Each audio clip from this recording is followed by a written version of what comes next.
So the City of God look is a very easy look to create. In this video, I'm going to show you a very simple process to create this look for all of your projects. Your footage will go from this to this anytime you want to get that gritty, high contrast, bleach bypass look on your footage. In case this is your first time here, my name is Fred Trevino and I've been a colorist for Beambox Studio in New York City for the past 15 years. I've graded over 60 feature-length films and I've worked on hundreds of projects for companies like Google, ESPN, Under Armour, Sundance, HBO, just to name a few. Now, in my time working with hundreds and hundreds of filmmakers, I've learned to create looks really quickly. And what I want this channel to be about is really the creative side of color grading. There's a ton of channels out there, great channels that cover all the techie, nerdy stuff like color spaces, different monitors, things like that. But here I want to focus more on things like color story, creating a good look, creating a look that goes with the story, that pushes the story forward, and mainly cover the creative stuff. Also, as a top teacher on Skillshare the last few years, I've noticed that a lot of filmmakers get bogged down with the technical stuff and it really hurts their creative side. And yes, I know the technical side is really important, but I think there's plenty of resources out there that cover the technical side, but honestly not enough that cover the creative side. So with that being said, let's jump right in. This intro intentionally left blank. Okay, so here is the look that we are going for. You can see it's a very kind of muted, desaturated skies, but very contrasty, kind of a bleach bypass look, but also has a lot of warmth to it. You can tell this shirt here is probably actually more, meant to be white, but there's just these very warm golden tones throughout. And this is the clip that I'm going to use to copy the look to it and show you what I did to get that look across very easily in just 4 nodes. Okay, so once again, the first thing I want to talk about is what I see when I view this and what I see when I view this and the differences. And right off the bat, obviously the main difference that I see is that this clip here has a lot more color, a lot more vibrant. The sky is very, very blue. The contrast is okay. It's kind of similar to this one here where the blacks land and everything. But really, overall, there's just a lot more color. And it's more quote unquote properly exposed because this look does have a lot of blown out parts of the sky and in the skin tones here, windows. But of course, that's intentional in the look. So when I saw this image, I realized that the first thing I need to do to match this shot here is just blow out the highlights, just a little bit, just the right amount so that it looks intentional, blown out, a little clipped, and to have the same look as in City of God. So I went here, and what I actually ended up doing is I ended up isolating the highlights. And so let me show you what I did. You can see that before, after, and notice what naturally happens when you blow out the highlights. And I did that by going into the HDR tools. Your tools might by default be here to where you have darks, shadows, and lights. But if you click here, you will reveal the highlights even more. And then if I click and hold here, you can see all the bright stuff, all the brightest highlights are highlighted. And then that's what I'm going to adjust, or that's what I did adjust here. Here we are before, and here we are after. And as I was saying, when you naturally elevate the highlights or blow something out a little bit, naturally that will get more desaturated.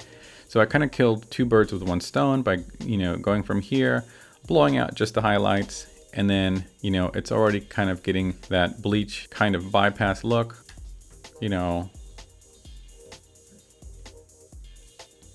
like that. And another thing I did, just because I like very, soft kind of rolled off highlights, is I went here to the high soft.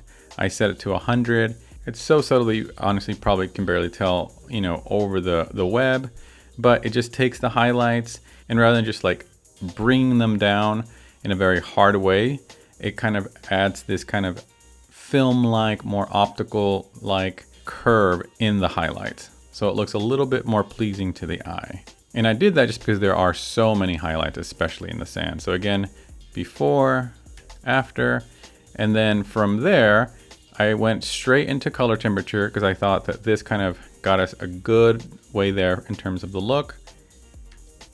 There we go. And for the color temperature, I stayed again with the HDR tools and I just simply warmed the shot up a little bit. Okay, and again, before, after, and if I jump between the two, you know, so now the main problem though, again, if I toggle between the two, you can see they're getting closer and closer. The biggest issue that I see now is this super blue sky that does not fit the scene at all. So I went here, I keyed the sky, and then I desaturated it. So we got that look. Very easy. You know, just simply keyed the sky, I desaturated it, and then I also lowered the exposure of the sky, just so it kind of has a similar luminance level as this sky here. And so again, this, you know, is a good example of how small little adjustments can just completely change the shot. See, just from that little adjustment, now the shot looks, you know, very muted and a lot closer to this. See, there we go. Here's the differences between the two. And then honestly, we're almost there. And then I kind of just used this last one here for a look adjustment where I basically just, you know, once you kind of get to the point, again, you know, I'll say this probably over and over again. Once you are trying to copy a look, you never want to try to completely duplicate every aspect of it, because then your movie will have no personality and it'll just look like you applied you know, a LUT to it or a filter or something like that. At some point you got to make it your own, start doing your own thing and making it fit your footage rather than trying to cram your footage into something that doesn't work. So that's kind of where the look adjustment came in, and I just kind of made the creative choice that I thought this was a little bit too just bright overall for this shot, and so I just brought things down overall and then desaturated them even more. And part of the reason that I did that, whenever you bring something down, it'll increase the saturation. And so what I ended up doing to this is I simply like lowered the exposure overall and then pushed the desaturation even more, just to kind of create more of a custom look for this shot. And again, went from here to here, which I think looks much nicer. And then if I just compare the two, okay, before, you can see they seem again to live in the same world. Again, just a very simple, easy adjustment. And just to kind of show you that, you know, these simple steps can kind of apply to almost any shot for the most part. If I take this shot here and just, you know, I have the look saved here, I can apply the grade and you can see how it gives that look. And then of course you have to make, you know, adjustments like here. If I play through it, you'll be able to see kind of noise here, but you could always, you know, adjust the sky. I just want to tweak the sky a little bit so you could place that in the right place. Go here, make sure that's blurred enough. Make sure you denoise it enough. Okay, and then when you play through it, same look, you know, applies very well. And then again, you can go in there and tweak these here to make your own adjustments. There we go.